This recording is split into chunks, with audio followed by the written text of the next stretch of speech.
বিবিরহাট প্রভাকর ক্লাবের আয়োজনে শুরু হতে যাচ্ছে ফুটবলের জমজমাট লড়াই। আসন্ন ২ জানুয়ারি ২০২৬ রোজ শুক্রবার বিকাল ৪টায় বর্ণাঢ্য আয়োজনের মধ্য দিয়ে উদ্বোধন হতে যাচ্ছে মোতাহার আলী ও আব্দুল গনি স্মৃতি অলিম্পিক বার ফুটবল টুর্নামেন্ট। মাঠের লড়াই শুরুর আগে আজ ক্লাবের নিজস্ব অডিটোরিয়ামে উৎসব মুখর পরিবেশে অনুষ্ঠিত হল টুর্নামেন্টের ড্র বা টাই অনুষ্ঠান। ১৬টি শক্তিশালী দলের প্রতিনিধিদের উপস্থিতিতে সম্পূর্ণ স্বচ্ছ ও উন্মুক্ত প্রক্রিয়ায় লটারির মাধ্যমে দলগুলোকে ৪টি গ্রুপে ভাগ করা হয়েছে। প্রতিটি গ্রুপে স্থান পেয়েছে ৪টি করে দল। অনুষ্ঠানটির সঞ্চালনায় ছিলেন ক্লাবের সাধারণ সম্পাদক সাইফুল ইসলাম টিপু।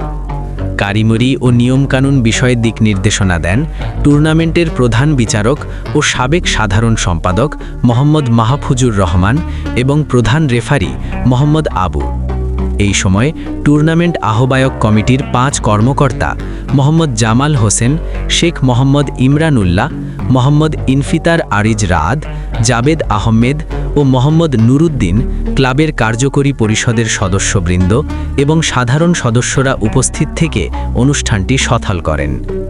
বিবিরহাটের ফুটবল ঐতিহ্যকে আরও এক ধাপ এগিয়ে নিতে এই টুর্নামেন্ট ক্রীড়াপ্রেমীদের মাঝে ব্যাপক সাড়া জাগিয়েছে।